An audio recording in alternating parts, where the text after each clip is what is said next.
Hi, my name is Sister Aluna Abbott.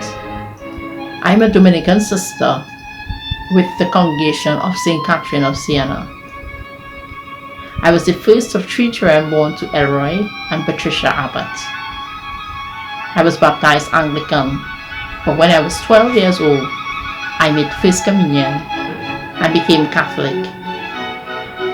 This was the start of me knowing and loving my faith, coupled with me going to Diego Martin Girls RC, which really nourished more what I learned at church. When I was 14 years old, I went to make my confirmation. I went to class until I was 16, and when I was 16 years old, I made confirmation. And at that time, we were being told that because we are confirmed, we should take up a ministry in church, which I did. I took choir. So I joined a choir and I sang, and eventually I played guitar, and eventually I went to violin and different things. But I was a heavy partier. I would party Thursday, Friday, Saturday. Just loved to party. But the striking thing was that it's just something in me. I always wanted to go to mass. So every Sunday I would find myself in church. I wasn't heavily supervised at home, so it must have been something that really came from deep inside of me. And with that came, a liking for things of the world. I loved to party. I had boyfriends. I wasn't into smoking and alcohol and those things. When I was about 17 years old, I went to Youth 2000 about that time. And I went with my then boyfriend. And strange enough, they had asked, anybody here feel being called to religious life? So I find myself standing up. And when I stood up, I see my boy looking at me. And the team prayed with me after that.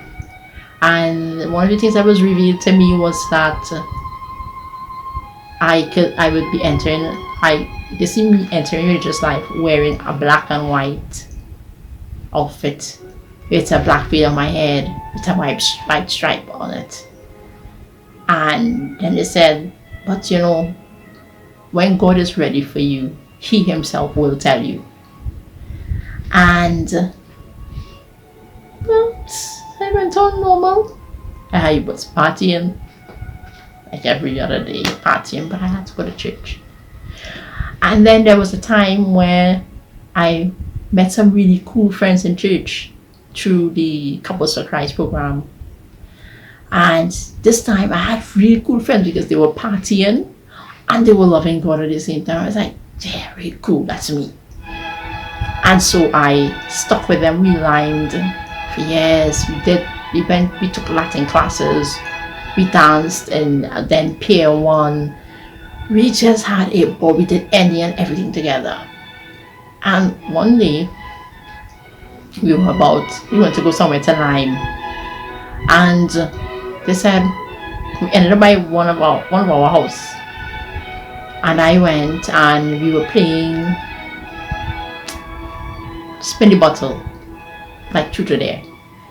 So the bottle ended up on me and another friend. And when it was the friend's time to ask me her question that I was supposed to speak the truth to, she was just staring me down.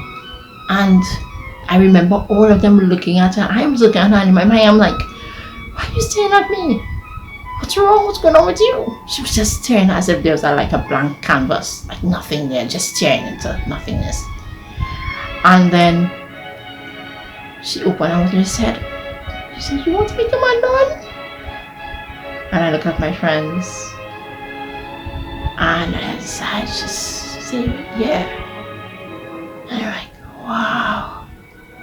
I'm like, And then she says, it's time, stop running, time to. I said yes. And after that followed me looking into vocation programs, looking into different orders and congregation. But I always went to the Blessed Sacrament every morning, at least for an hour or two, just to, for God to speak to me himself. And every morning before I go to work, I would still partying though. And one day I went to Rosary Monastery, and the Sister Therese Ducaran, whom I had met at 2000, I told her my struggles, and she said, but you can't become a nun. I'm like, why? She said, because you're too active. She said, you should become a sister. I said, oh. And she gave me the number of the then provincial at the time, Sister Diane Jacqueo, who arranged to see me.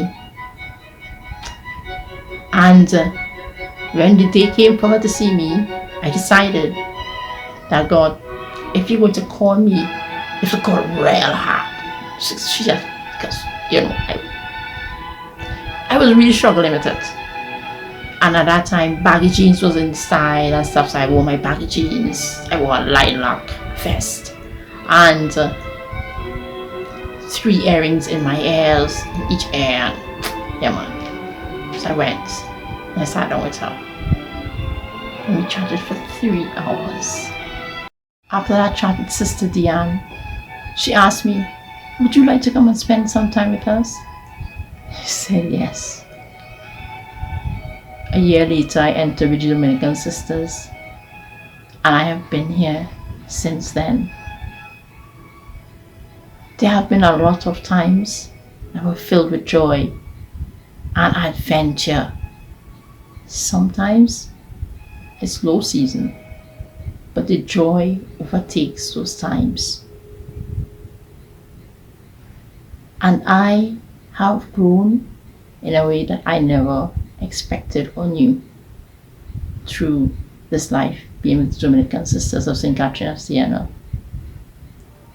My love for music continued. I studied music, and now I'm teaching music, and I'm now composing songs for liturgy.